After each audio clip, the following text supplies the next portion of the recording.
You guys are in my sleeping area, and my sleeping area is a little partition that was cut into a wall. So I thought that was pretty cool to have this here. Behind me, you see that I have a vision board, and I also have a schedule that I was supposed to pay attention to, and I forgot. And I have a little mantra of a card. And the mantra it's on the wall here, and it says, "Today is going to be a great day." And for those of us who live in America, we're probably like, hi, good morning, sunshine. So I just wanted to make a quick live stream to share about mindfulness versus fear. And I like this topic because because when you're mindful about certain things that are going on, you're easily not manipulated into being scared of stuff. Because I think the last few posts that I have been sharing and reading the comments of people, the common denominator was people saying, "Oh my gosh, that's what I don't really talk about because people will blah, blah, blah, and it's negative." Or people would say, "Oh my gosh, Aaron, I can't believe that you shared that because if it were me, I wouldn't post something like that." And that's negative. Or like, I have these new beauty marks from my body changing. You know, I would normally keep my beard to cover it because I'd be ashamed of what I look like. And that's negative. So I'm just trying different things to help boost my self-esteem and confidence to where I'm like, who cares? I look like a sexy giraffe. This is from years of sweating from my exercise classes, and I had no idea that the sweat traps in your pores. So vertigo, vertili, vertilio.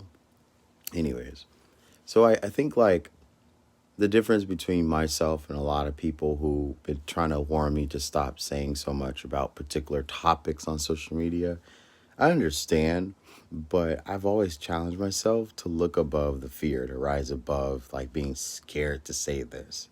Because half of my dance career was just that. Where, and I actually like to commend Pharaoh. Can I say your name out loud? So, 6 or 7 years ago, I was always scared of teaching what I wanted to teach because people always had criticism. And people always had something to say. And at that time, it was very harsh what people were sharing. And I had a management team that said, people love your personality, but it's just not up to par with what would fit right now. So whatever it is that you can do, just try to figure it out. Pharaoh, my best friend, says, "Aaron, just trust yourself. If you trust yourself that much, then the people who love and understand you will be loyal to you because you're being authentic to yourself." And that was like, oh my gosh. It was kind of like what I needed to hear because a lot of people assume that when you're a leader or you're an instructor of some sort, or your role of your career puts you in a position where you help other people, a lot of folks assume that you come with these leadership skills. They assume that you know how to appropriate yourself to every circumstance. But we're not born with those skills. Like, those are acquired over time. So when I heard the words, trust yourself, and the people who are loyal to you, you know, they will trust your instinct. They will trust what you do. Anything you do will follow because they're loyal to you. And just that alone allowed me to get rid of the negative things I was saying to myself for a long time. It allowed me to stop making a competition that doesn't exist. So after that happened, I was like, I just went boop. And those are people you keep in your life. Those are people you keep close to your heart because, you know, when you see people all the time who remind you of what you were back then and witness who you are now, those are people to keep. Unfortunately, I lost half of them because they had no loyalty in the dialogue that I still have a little bit of hives. Oh, don't itch. Don't itch. Anyways, I think a lot of friends have issues trusting someone's dialogue, not saying me particularly. I have that for other people too. Because a lot of times when I read certain posts on social media, I don't know the intention behind why somebody's saying something, but I should be able to trust them in what they're saying. But a lot of times people's intentions of what they're saying comes from sabotage or feeding the narrative by staying negative, or if you're mad at a subject and you're projecting your frustration into that subject, it doesn't make you no better than that subject. It makes you a part of it. And I think that's why a lot of us have been fighting with each other, because we've become a part of the subject. And it's not the subject's fault, which is what people of mindfulness would say. You might be mad at one person for their actions and how they're behaving, but that doesn't change the circumstance. The circumstances used to have problems holding on to anger.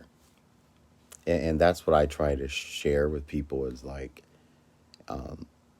people have a lot of issues letting go of certain situations because they have attachments to the negative. Feels good when you vent about something negative and people agree with what you're venting about.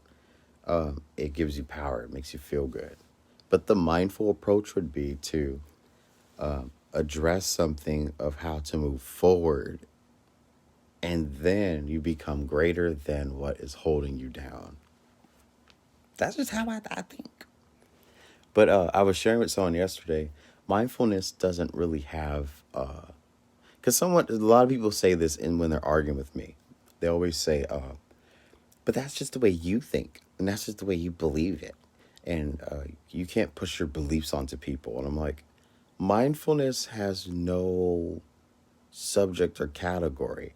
It's just common sense. Like, iron this shirt, Aaron, is common sense. But you have a conscious choice not to iron your shirt.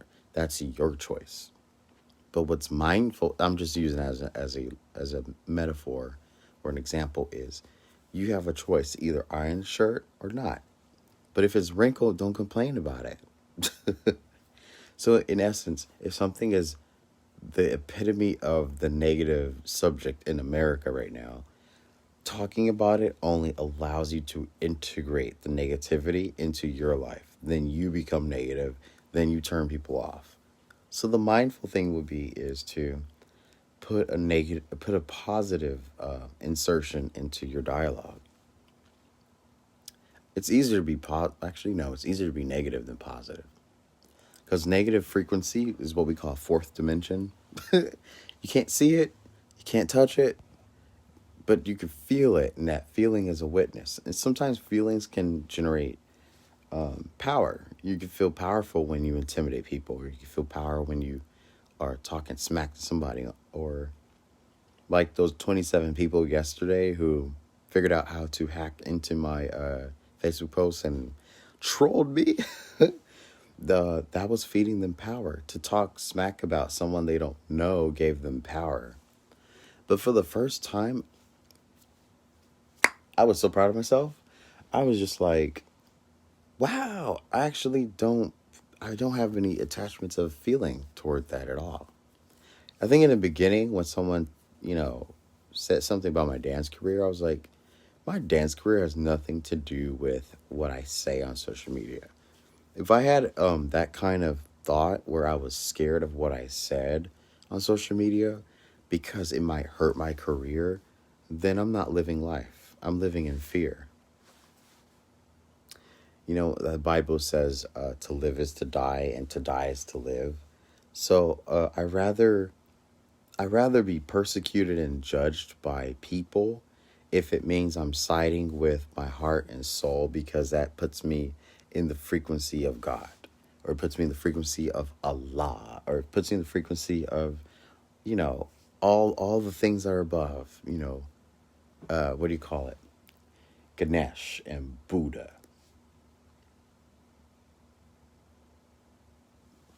I think reacting by emotions has been what's happening lately, and the feeling of power increase. Yup.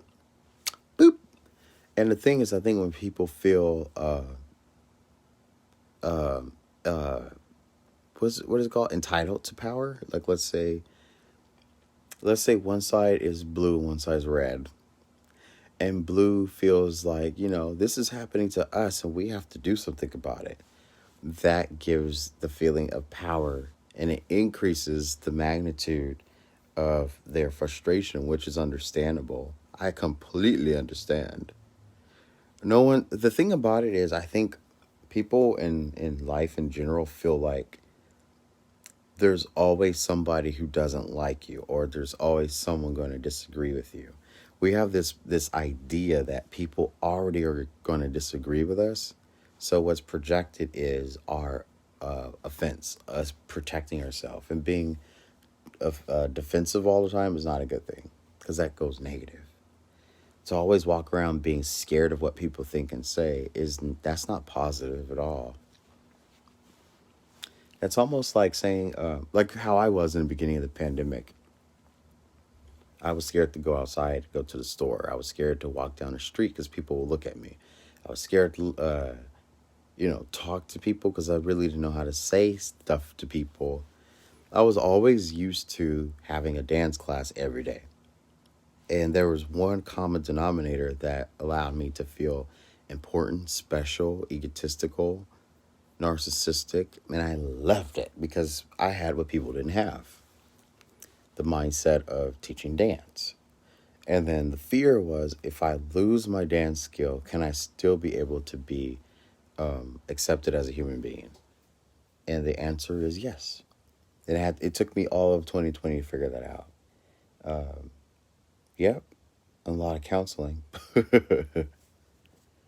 A lot of people were saying to me in private, what are you doing? Like during 2020, what are you going to do with your life? You're just sitting around. I'm like, biatch, we getting told to stay home. We're getting paid a very small portion amount of money. But if you have nothing to do, just do the community a favor. Stay your butt at home. And that's exactly what I did. Stayed home, worked on my mental health, built a team. And thank God for that team, because I would have been crying yesterday. I've never had 27 people call me out of my name at one time who were of the same skin color. And that was the proven point to me, was like, if these people weren't so scared of a title of what they call blank privilege, they wouldn't be lashing out at me as though I'm the one who they're yelling at. I don't want to go back into that subject. That was yesterday. But I think everyone in their life has to come to terms with, are you going to still continue to live your life in fear? Are you still going to be afraid to go outside? Are you still going to be afraid that if you have a mask off, you might die of the virus? Those are things up here. And the darkest place in all the world is between your ears. My mom, I think, is probably the most courageous person that I know in general, but also during this pandemic, because she knows her age, she knows the caution, but she still volunteers to work at a school. She'll wear her 2 or 3 face masks. Not to diss her, but do what you gotta do, mama. Hey, Chris. Yeah, my mom, she's pretty awesome because she'll walk to the post office. But she keeps herself active because she doesn't live in fear. She always says, if it's my time, it's my time, but I don't think today is my time. And that's her mantra every day. Or she'll say, I still got like 20 years left, so, might as well live it up. Yes. I'll leave you guys with 2 key points because I like doing this. Key point number 1: the next time that something makes you go, don't share it. Because a lot of folks, I would even say, let's say in regard to politics, I have friends on both sides equally. I'm just the middle monkey trying to figure things out. I have friends on both sides. The moment that information comes through, whichever side it is, someone shares it. And they say, this is what's going to happen. This is what's going to happen. And I'm like, don't do that. Because you're feeding the narrative, no matter which side you're on. And that's the thing, is people don't know all of the details of information. It roughly takes 3 months to have enough information to decipher what happened and how it resolved itself. If there's no resolution to problems, I think it's best to kind of shut your mouth for the time being. Or amongst people that you trust with a certain dialogue, keep it between that certain group of people. Because a lot of times I see people, and I love people. That's the thing. And I wish that there's a way that I can take on everybody's pain and take on their confusion, but I can't. That's not me. That's not what I'm supposed to do. I said it. But I think some people, they get so caught up to figuring out what the bad guys are up to, but then you got 2 sides that think each other is the bad guy. And that's what in the Bible calls the 2 witnesses. And I think if the 2 witnesses ever figured out your information and your information is the same thing. If you 2 figured out you were the bloodline of Abraham, regardless of who was your mama, your father's still Abraham. So all this duality and this fighting and bickering and of who's to be better than the other, it makes absolutely no sense at all, because we're under the same father. So I think once like the world realizes that, we'll see our problems go away. Because I think that's the epicenter of all of our problems. It goes all the way back to ancient history. And it goes back to this side, who was the bloodline of Abraham, number 1, trying to over-dominate this side of Abraham, bloodline number 2. This is how I figured it all out. And number 2 is trying to say, I'm going to outbeat number 1. And that's duality. And we've constantly always had duality since the beginning of time. But I think if people realize that they're both witnesses of the same dialogue, they're both contributing negativity or positivity to the same epicenter, but it's conflicting because they're not on the same level. They're not thinking the same. So if both sides just get along, make a truce, which I hope in my lifetime happens, things can resolve. But in the meantime, people are in the middle getting confused and receiving disinformation. And anyways, I'm done talking about politics. I'm done. The post the other day wasn't even about politics. That's the funny thing. A lot of people got mad at me because they're like, "You always post about." I'm like, that had nothing to do with politics. It was really about culture and race. And I think somebody on the outside of conversation said, well, I don't talk about race and religion because people always will fight. I'm like, see, but that's a fear. If you're scared to do something because you're afraid that blah, blah, blah, that's still fear. Some people think that fear doesn't exist when you don't, what am I trying to say? I lost my thought. I'm getting sleepy. Anyways, I'll let you guys go. Did I give my second point? My second point is meditate on information before you share it. Even if it's like, I want someone to be aware of something, meditate on it. Give yourself 2 hours, Aaron. Because if we get used to like sharing diarrhea, then we'll never have our mindfulness. It's nice to be mindful, discipline, patience, quality, humor, sense of humor. Like there was a post that I put on my stories where a guy was climbing up the DC, the Capitol Hill wall, and he like his finger slipped in and he fell. I know it's wrong for me to do that. He fell. But I was like, I know how I could diffuse the negative. I can put Casper the Friendly Ghost as a meme and have him go boo and scare the guy. So I don't know. But when people laugh at something, you're taking and you're easing them out of the pain of